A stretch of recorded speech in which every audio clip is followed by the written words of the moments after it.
come up here, I preach. Just got a few things to say, and the reason we call this service Refuge.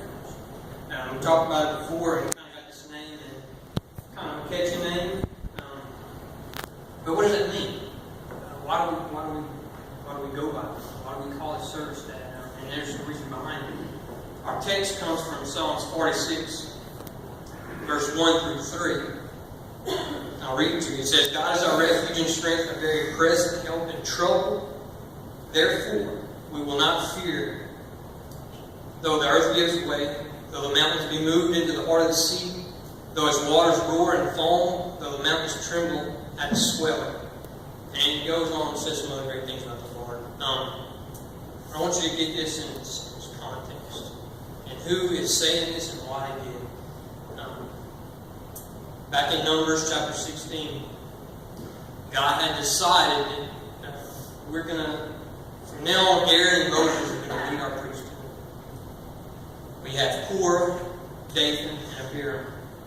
And Korah came from the line of the Levites, who God originally planned on, y'all taking care of the priestly duties for the Israelites. They were happy about it. In fact, they wanted to challenge God about this priesthood. And so God opened up the earth and swallowed them and everything that they had. Everything about it. Except for the sons of Korah.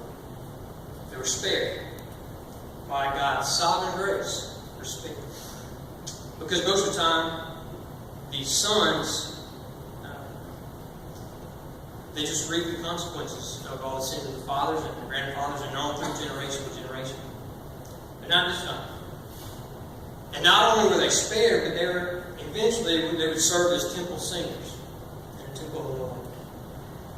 And that's who wrote this. God is our strength and our refuge. No matter what's going on in life, when the earth gives way and the waters start to flood, the mountains are trembling, we find our refuge in God.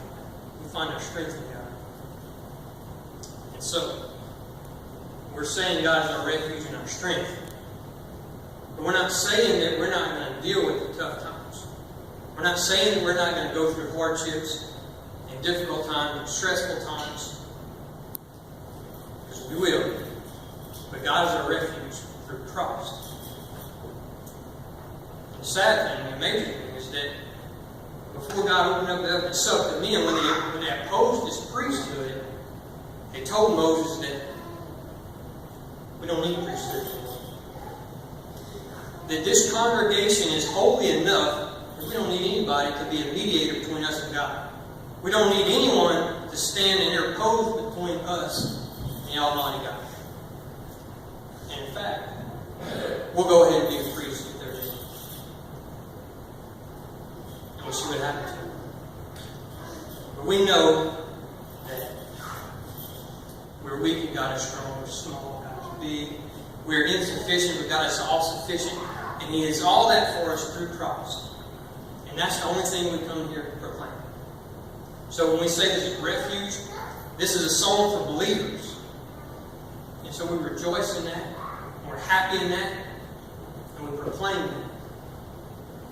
Or for the unbelievers, we have this refuge so that you have the opportunity to come in relationship with Christ. And so that God, through Christ, can be your refuge and your strength. That's all we proclaim here. So if you want to come worship with us, leave your righteousness and all your good works outside and come in and worship. Because the only thing good in here is Christ. And the only good works that are done in here and among the body of believers is through Christ. So that's what we proclaim.